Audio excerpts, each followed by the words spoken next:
Amerika versus China. Sino ang mas malakas? Sa kasalukuyan, ang dalawang bansa ang pinakamalalakas sa military. Sila din ang parehong pinakamayamang bansa sa buong mundo. Sa tumitinding tensyon, girian at Cold War sa pagitan ng Amerika at China, sino ang lamang sa panahon ng digmaan? Sino ang mas may karanasan at magaling sa estratehiya at labanan? Military comparison ng USA at China, yan ang ating aalamin.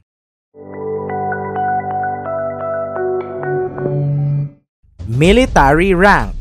Rank 1 sa listahan ng top 10 powerful countries in the world by military strength ang United States, na may power index na 0.0699 at estimated total military personnel na aabot sa 2,127,500. Ang US ay may hawak na 13,300 aircrafts, kung saan mahigit 900 dito ay mga attack helicopters. Mas marami lang ng higit sa 1,000,000 ang human military forces ng China na nasa 3,170,000 at sila ay rank 3 sa listahan sunod sa Russia. Sa kasalukuyan, ng China ay may hawak na 3,166 aircraft at 4,950 na mga tangke bilang kanilang mga pangunahing resources sa digmaan. Samantala, lamang na lamang naman ng China kung paramihan ng mga sundalo ang labanan. Sila ay mayroong mahigit 2.1 million na active military na tinatawag na People's Liberation Army of China at mahigit 1.1 million ang military reserve. Habang ang Amerika naman sa ngayon ay mahigit 1.3 million active military at mahigit sa 700,000 ang military reserve. Nangunguna din ng China sa Estados Unidos sa bilang ng mga warship na kanilang hawak. Humigit kumulang 350 laban sa 300 ang ratio ng mga sasakyang pandigma. Ang mga dry dock ng China ay patuloy na naglalabas ng bagong mga warships halos linggo-linggo, lalo na ang mga patrol missile boat, corvettes at frigates. Gayunpaman, mas malalaki ang mga bapor ng Estados Unidos. May mas magagandang sistema sa depensa at opensa at ginagawa ng mga tauhang may mas karanasan sa pagbuo nito. Sa aspeto naman ng command at military intelligence, highly sophisticated o di hamak na mas organisado ang chain of command ng US para sa kanilang long-range aviation platforms sa South Korea, Japan at Guam. Kasama na ang mga warships at submarines o mga pandigmang sasakyang pandagat. Ngunit kung iisipin, mas marami ang air, water at land platforms ng China kumpara sa US. Pero ang gamit ng Amerika ay mas mataas na quality ng assets. Ito ay laban ng quality versus quantity. Samantala, mas pinarami at mas pinaganda ng China ang kanilang puwersang nuclear. Nag-improve ang survivability ng kanilang mga ballistic missile submarines at road mobile missiles. Pero sa kabila ng mas pinaigting na Chinese nuclear force, nananatiling superior ang US sa aspetong bilang ng mga warheads na tinatayang 13-to-1 ratio. Mga kaalyadong bansa.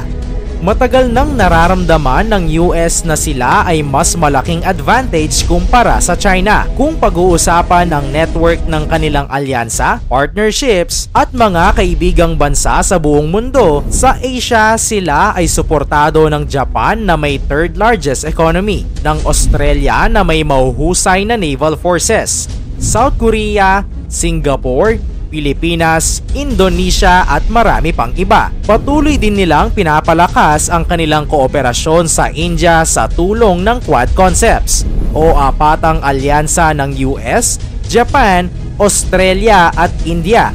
Pero ang tanong, ilan sa mga ito ang tutulong sa Amerika kung sakaling umatake ang China? Hindi naman papayag ang China. Sa katunayan, taktika at estratehiya ngayon ng China na palakasin ang sistema ng partnerships at cooperation sa Asia at Silangang Afrika sa tulong ng Belt and Road Initiative na nagtatayo ng mga daang pangkalakalan sa mga kontinenteng ito. Ang pinakamahalaga, pinagtitibay din ng China ang kanilang relasyon sa Russia na pumapangalawa sa may pinakamalakas na military power sa buong mundo sa pamamagitan ng madalas nilang military exercises, mga karagdagang puwersang militar. Kung pag-uusapan ang geographical advantage, ang posisyon ng China sa South and East China Seas na potensyal na maging epicenter o sentro ng digmaan sa pagitan ng US ay pabor sa kanila. Mas mabilis silang makakapag-supply ng langis, ammunitions, military aids at karagdagang puwersa sa lugar na ito kaysa sa US. Dahil din sa limitadong saklaw ng kanilang kapangyarihan sa mga base nila sa mga karatig bansa na kanilang kaalyado. Ang linya ng mga artificial island na itinayo ng China sa South China Sea ay mabisang pangontra din ng China sa naval at aerial bases ng US sa South Korea, Japan at Guam. Sa katunayan, tinatawag ng US Navy ang 10 Chinese islands doon hindi bilang artificial islands, kundi bilang mga unsinkable o hindi lumulubog na aircraft carriers. Bilang estratehiya laban sa mga artificial islands na ito, iniisip ng US na mag-deploy ng US Marine Special Forces sa mga islang iyon bilang opensa sa tulong ng kanilang mga alyansa sa umpisa pa lang ng laban. Panghuli, ang tagumpay ng digmaan sa modernong panahon ay labis na naiimpluwensyahan ng kung sino sa US o China ang mas may maganda o malakas na teknolohiya. Sa aspeto ng submarines, military satellites sa space at bilang ng mga offensive at defense cyber tools at unmanned vehicles, nangunguna ang Amerika. Pero humahabol ang China at ayaw magpadaig. Bilang may second largest world economy, ginamit nilang advantage ang artificial intelligence, paggawa ng hypersonic cruise missiles, mga mangilang-ngilang cyber attacks at monitoring sa internet ng Amerika, at ang umuusbong na quantum computing. Pahayag ito ng National Commission on Artificial Intelligence na nagsasabing may bahagyang advantage pa rin ang United States pero ito ay napakaliit na lamang. Epekto ng magiging digmaan. Ang pandaigdigang epekto ng digmaang US-China sa hinaharap ay isang sakuna na higit pa sa Russia-Ukraine War. Ang pagkamit ng isang liberal society o malayang lipunan noong World War I at II ay pinaglaban sa pamamagitan ng giyera. Ngunit ang giyera din ang sumisira sa liberal societies dahil sa pagkalat ng authoritarian at totalitarian figures gaya ni Adolf Hitler ng Germany. Ang pag-angat ng Beijing nitong mga nagdaang dekada ay nagdulot ng pangamba at mga prediksyon ng potensyal na labanan, lalo na sa usapin sa teritoryo ng pinag-aagawang South China Sea o West Philippine Sea, kung saan ang Amerika ay may military base sa Pilipinas at ang Amerika ay nakikialam sa away teritoryo ng China at Pilipinas bilang bahagi ng kanilang defense treaty. Hindi papayag ang US at China na tanggapin ang pagkatalo sa limitadong palitan lamang ng missiles at air attacks. Babala ng mga eksperto, ang tensyon ay maaaring kumalat sa rehiyon ng Asia-Pasipiko, partikular sa dagat ng China, Taiwan at mga naval at air bases ng Amerika sa Pilipinas, Taiwan, Hawaii, Japan at South Korea. Posibleng puntiryahin ng China ang mga pag-aari ng US sa Asia-Pacific, gaya ng ginawa ng Japan noong World War II nang binomba nito ang Pearl Harbor sa Hawaii upang pahinain ang puwersa nito. Kapag nangyari ito, mapipilitan ding umatake ang US, kaya ang dami ng mga mamamatay at pagkasira ng ari-arian ay hindi maipapangakong mababa kaysa inaasahan. Ang pressure sa pagitan ng Beijing at Washington ay taas at nakikitang wala itong sasayangin na panahon upang huminto.